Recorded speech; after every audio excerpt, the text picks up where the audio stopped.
Eh bien bonjour à nouveau en train de remplacer Pierre, toujours en vacances ou en balade au milieu de l'Auvergne ou je ne sais où encore.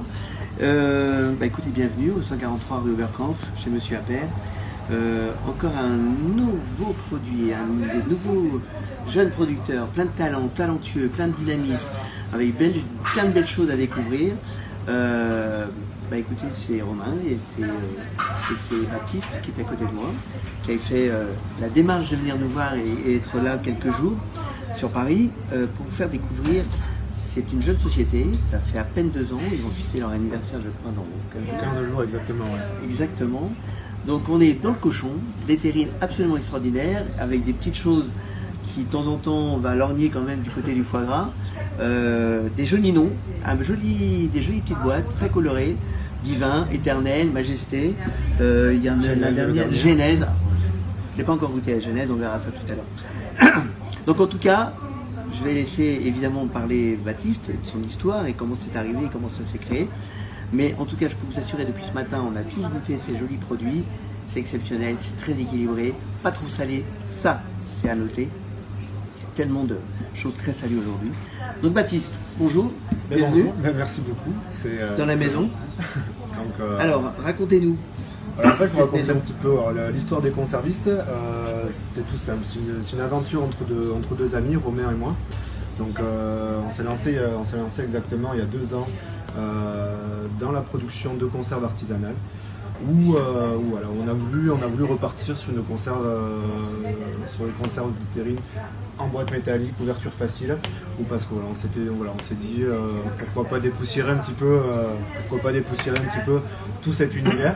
Donc on a beaucoup axé nos produits autour de l'image de marque, en les habillant correctement nos boîtes. Donc chaque recette suit une ligne de conduite un petit peu particulière où il y a un code couleur particulier, un nom et une petite phrase d'accroche qui lui va bien. Donc tout est bien recherché, tout est bien pensé, rien n'est laissé au hasard. Et donc voilà, ça c'est pour le côté un petit peu visuel de nos boîtes, mais par contre on fait également très très attention à ce qu'on y met dedans. Il y a dedans. Voilà, forcément. C'est bien beau de faire des jolies boîtes et de jolis packaging, mais si à l'intérieur c'est pas bon, exactement. Ça n'a pas d'intérêt. Donc c'est pour ça, c'est qu'en fait on a vraiment mis l'accent également sur tout le sourcing de nos matières premières, où on a tissé des partenariats très étroits avec 3 producteurs aujourd'hui. Alors tout ça vient d'où? Parce que la région, déjà il y a l'accent. Ça s'entend un petit peu. Ça s'entend un peu. Donc voilà, on est tous de la région du sud-ouest, donc des Landes et du Béarn. On vient tous du même bassin. Et donc toute la matière première vient de ce coin-là. Exactement, donc il y a un seul producteur de cochons dans le nord des Landes qui travaille une race de cochons exceptionnelle qui s'appelle le Prince Nord de Biscaye. D'accord. Qui gustativement, qui est vraiment fantastique. On travaille avec un producteur de canard donc pour ce qui va être le foie gras et un producteur d'Armagnac, la maison Laballe, pour tout ce qui va être la recette avec une larme d'Armagnac où on relève un petit peu nos pâtés. Donc ça c'est pour la partie un petit peu sourcing de nos matières premières où on fait attention. Mais également on a encore poussé un petit peu le concept encore plus loin. On a également travaillé énormément la texture de nos produits où on voulait pas du tout retrouver ça, regardez la matière, vraiment le côté intéressant. On n'est pas dans quelque chose qui est genre un truc qui a été passé au mixeur, etc. On est dans la matière et ça c'est fabuleux. On voulait, le principe de base en fait des conservistes, c'était de retrouver un petit peu aussi ce côté d'antan et le mixer avec une pointe de modernisme, d'où l'habillage, mais en fait le côté d'antan on va le retrouver dans la structure même de nos conserves où en fait on fait très attention à la texture de notre viande, où on la hache très grossièrement pour retrouver vraiment de la mâche sous la dent, que ça craquelle, qui est vraiment de la matière. Donc de base on n'y met pas beaucoup de gras, là pour commencer, donc on met beaucoup de viande. Je confirme. Et voilà, donc ça nous donne vraiment un pâté, c'est pas une pâte à tartiner, c'est vraiment un pâté, c'est vraiment une vraie terrine, un pâté qui se mange. Voilà, donc absolument. Donc voilà, après on n'a plus qu'un bon cornichon à côté pour certaines. Pas pour tous. Voilà, donc voilà un petit peu l'univers des conservistes, donc voilà, on essaie de transmettre un petit peu ça à travers nos recettes. D'accord. Les conservistes, c'est un joli nom déjà, à noter et à garder en tête. Vous êtes distribué où aujourd'hui en 2 ans? Alors aujourd'hui, on est essentiellement distribué forcément dans le sud-ouest, là où Plutôt on a là-bas, commencé. évidemment. Donc voilà, donc petit à petit, voilà, on a commencé autour du Pays Basque, on est remonté un petit peu en longeant la côte hollandaise, en arrivant maintenant sur Bordeaux, où on essaie de trouver donc l'oiseau fait son nid. Exactement, petit à petit, on n'est pas pressé en fait, on ne va pas brûler d'étapes, on n'est pas pressé, on fait vraiment attention à nos revendeurs, de là où on distribue nos produits, puisque c'est important aussi. Voilà, le but du jeu, c'est pas de vulgariser nos boîtes non plus. Donc vous ne souhaitez pas être partout, il vous appelle.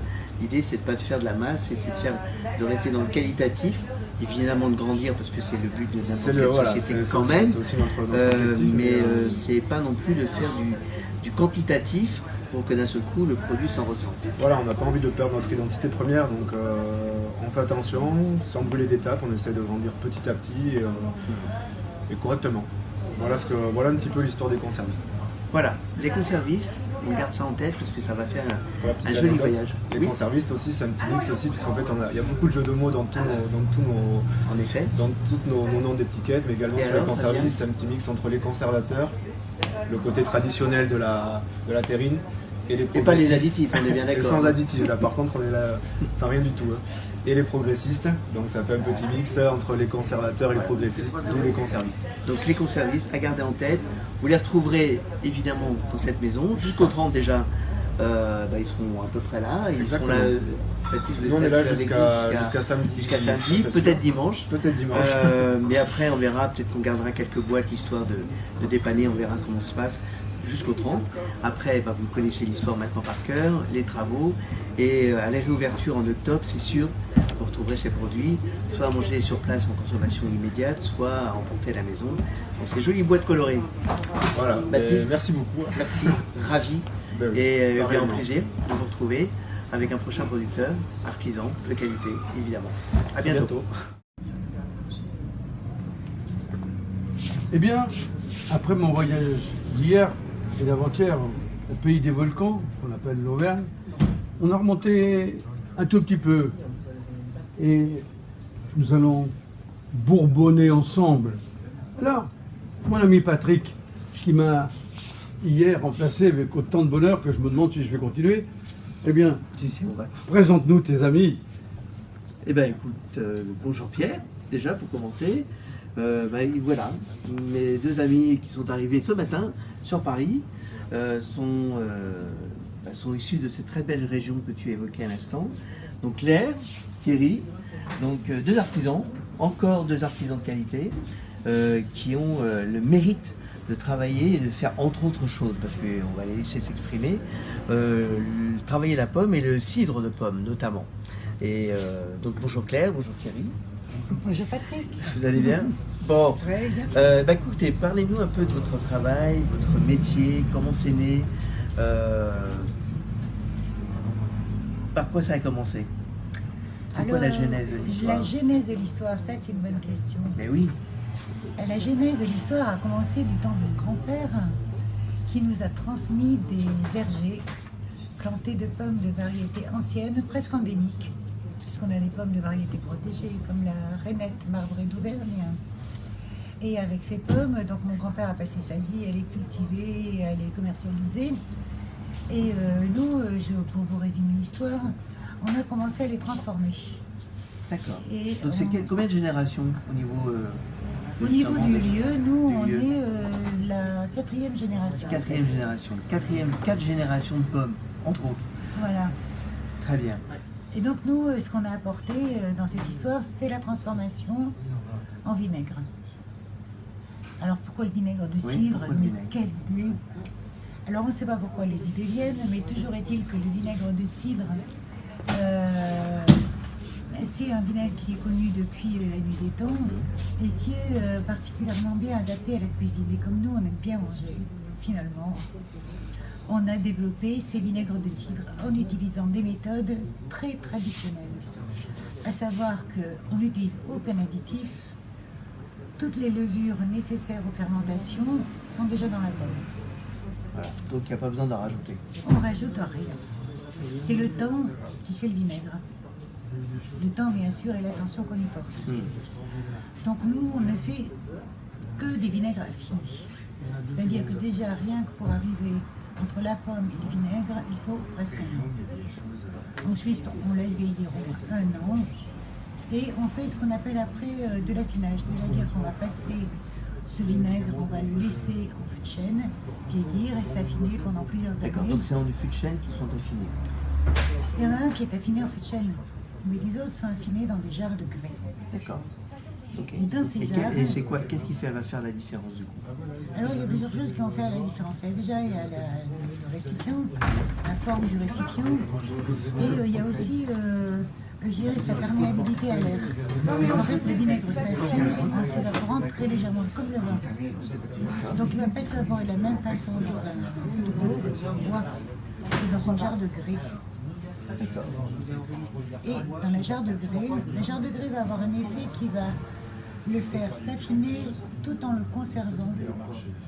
Et là, à ce moment-là, on va ajouter le vinaigre, des plantes aromatiques, et on va apporter d'autres arômes. Par exemple, alors on cultive aussi, en plus des pommiers, les plantes aromatiques, donc on va apporter par exemple du fenouil, du thym, de la lavande, de la sauge, des bourgeons de sapin, de la gentiane, etc. Et récupérer dans le vinaigre de cidre ces arômes qui ont donc chacun un intérêt gastronomique, voire des propriétés phytosanitaires. Ce qu'on a trouvé extraordinaire quand on a découvert cette jolie maison, c'est qu'au-delà du vinaigre de cidre, c'est qu'il y a un vrai travail au niveau des assemblages, des arômes. Vous avez des saveurs absolument incroyables à découvrir dans ce travail, parce que voilà, là j'ai une magnifique bouteille, on est vinaigre de cidre balsamique. Ça, je vais d'ailleurs avoir quelques petites questions par rapport à ce vinaigre de cidre balsamique. Donc on est toujours dans la pomme, on est bien d'accord. On est dans la pomme et alors là tu fais découvrir une création pour laquelle on a eu un prix d'innovation. Donc on a créé, en Épalieu, on a mis au point un vinaigre de cidre balsamique qu'on associe à l'orange amère. Absolument. Et ça, c'est magique. Vraiment, à découvrir. Et on a la création de nouveau produit qui est aussi un vinaigre balsamique et la cerise. D'accord. Un complément, une Un petit nouveauté pour complément. cette année. C'est quoi comme cerise à la base? C'est de la cerise noire, c'est plutôt des variétés petites burla. D'accord, plutôt bio là. Ok. Et là, qu'est-ce que nous présente Pierre? Ah, ça c'est une exception. Ah oui, ça c'est à découvrir, incroyable. Ça peut paraître surprenant comme ça, mais vinaigre de cidre au chocolat. Donc vinaigre de cidre chocolat, c'est... on en fait quoi? Parce que du coup on se dit, mais c'est pour mettre quoi? Avec un foie de veau, avec une viande, pour faire un dessert? Alors tout est bon en fait, parce qu'il faut laisser Tout est bon l'imagination dans le travailler. cochon, comme on dit? Oui, absolument. Mais on peut Merci. l'utiliser, grosso modo, tu as deux options, soit comme une sauce toute prête, en t'y légèrement, tu vas tremper par exemple des légumes dedans, en pirade, utiliser ça comme ça pour accompagner une pirade, ou alors tu vas l'utiliser quelques gouttes sur des fruits, sur une glace, voilà. Est-ce que, alors, ayant déjà goûté le produit il y a quelques temps, ce qui est formidable, c'est qu'on est vraiment en effet sur une base de vinaigre, mais qu'on a cette saveur et cette base cacaotée, enfin cette base de chocolat qui apporte plein de choses. C'est vraiment à découvrir également. Il y a des nouvelles, et j'ai vu qu'il y avait des nouvelles petites choses également. Là, il y a le vinaigre de coin qu'on a eu le bonheur de découvrir hier. Hier, un petit peu brutalement, Un peu brutalement, mais Donc ça, qui a c'est un embaumé la vinaigre. boutique pendant un temps. 100% coin. C'est un Voilà. vinaigre qui est assez difficile à faire. Donc Ah c'est bon, forcément. pourquoi Eh ben, ça vient du fruit. D'accord. C'est Alors pas déjà, le facile. coin n'est pas simple à travailler. Déjà. Voilà, et en vinaigre, il n'est pas simple à travailler non plus. D'accord. Donc parfois, ça ne réussit pas. J'ai du mal à savoir pourquoi. Toujours est-il que du coup, on a forcément un vinaigre qui a au moins 5 ans. Et c'est qu'à partir de ce moment-là qu'il est vraiment bon. Bon, Thierry, Oui, qu'est-ce que vous pouvez raconter sur ces jolis petits pots? Parce que là, on pourrait presque penser que ce sont des bases de confiture. Là, on est sur une gelée extra vinaigre de cidre, donc toujours, avec une jolie petite accroche d'ailleurs, là où la terre et la mer se rencontrent. Donc on est sur une base de citron, donc ce sont des gelées d'agrumes, c'est 3 gelées d'agrumes. donc gelée d'agrumes. Et l'idée de ces gelées, c'est de faire quelque chose où le niveau de sucre est plutôt le plus bas possible, Plus bas possible. ce qui est difficile avec les agrumes. Et pour ça, donc, il y a une pointe de vinaigre de cidre pour aider à conserver, et pour faire D'accord. ressentir le goût des fruits. Donc ce sont des fruits que nous sommes allés chercher à Menton. Des fruits de très très bonne qualité. Et donc on a une gelée de citron, D'accord. on a une gelée d'orange amère Très bien. Donc pareil. et une gelée de pamplemousse à la rousse de Damas. Donc c'est quelque chose qui se découvre. Et alors la base, pour ça, on s'en sert pour accompagner quoi, des terrines, Des des fromages. mais vous pouvez le des manger en fromages. tartine aussi si vous voulez. Hein, donc, vous voyez, c'est une consistance très jolie. Ah, toi qui as l'habitude. Je vais être gourmand. Ah ben voilà, J'ai la chance, je vais pouvoir goûter. donc le citron. Et donc l'idée c'est qu'on parte vraiment avec le goût du fruit en bouche Absolument. et qu'on reste là-dessus. C'est fin, c'est pas trop sucré. On retrouve la saveur de du citron. Et le goût reste en bouche. Et franchement, on peut presque se poser la question, mais où est le vinaigre? Vraiment. Ah oui, l'idée c'est de pas de mettre en valeur le vinaigre, c'est de mettre en valeur le citron. Très bien. Et je dirais qu'au niveau du vinaigre, c'est un petit peu le principe. C'est que le vinaigre est un accompagnant. Donc on va l'utiliser pour mettre en valeur toute la cuisine qu'on peut préparer par ailleurs. En tout cas, voilà, vous avez bien compris, un très beau travail. Vous allez... ah oui, on a une petite spécialité, vous avez raison Pierre, qui sont arrivés, c'est assez récent que ça. Vous travaillez, vous avez lancé des liqueurs, Donc et on est toujours sur l'idée de la pomme, Oui. on reste à travailler la pomme. Et donc cette fois-ci notre récolte de pommes, on a fait un jus de pomme effectivement, mais on l'a distillé après la première fermentation, donc, ce qui nous a fait un alcool de pomme. Et par exemple pour ce produit-là, cet alcool de pomme on l'a gardé jusqu'à la récolte suivante et on a associé cet alcool de pomme avec donc cette eau de vie de pomme plus exactement, avec du jus de pomme. Et donc ça fait un apéritif qui est à 18% d'alcool, qui est très très agréable. Et pour les autres, ce sont des liqueurs aussi, des eaux de vie de pomme, exactement de la même façon. Et cette fois-ci, on est resté sur l'idée des pommes et des plantes. Dans ces eaux de vie de pomme, on a fait macérer des plantes. Donc on propose par exemple une eau de vie de pomme aux fenouil, une eau de vie de pomme au bourgeon de sapin, et une eau de vie de pomme à la verveine et à la marjolaine. parfait. Donc tout ça à découvrir. Vous êtes là jusqu'à samedi soir ou Dimanche. Dimanche. Donc jusqu'à dimanche déjà au 143 ou Berkamp, vous commencez à avoir l'habitude de l'adresse. On vous l'a déjà donné systématiquement assez régulièrement depuis quelques jours. Au-delà de notre jolie maison, où est-ce qu'on vous trouve aussi? Alors on nous trouve chez nous, Déjà. dans notre village de Ça c'est un Montluc, joli village, au fin un fond joli de la coin à aller ville, visiter, ça c'est une première chose. dans la belle région du Bourgogne. Absolument. On nous trouve sur des salons gastronomiques. On en fait, je dirais, une vingtaine, Vous faites pas mal de par an. salons en fait. Oui. À Paris, on trouve au Printemps des Bourgs. Belle référence. Et puis dans quelques épiceries fines un petit peu réparties en France. Voilà, qui vont faire ce travail de recherche et de sourcing. Exactement. Bon, très bien. Eh bien, écoutez, merci. Encore une fois, rendez-vous une prochaine fois pour un nouveau producteur. Claire, Thierry, bienvenue. Ravi de vous accueillir dans cette maison parce que c'est magnifique. Donc, il faut vraiment venir découvrir, déguster et puis repartir avec. C'est le principe aussi. C'est de très beaux produits. Merci, à bientôt. Merci Patrick de ton À bientôt. accueil. Au revoir.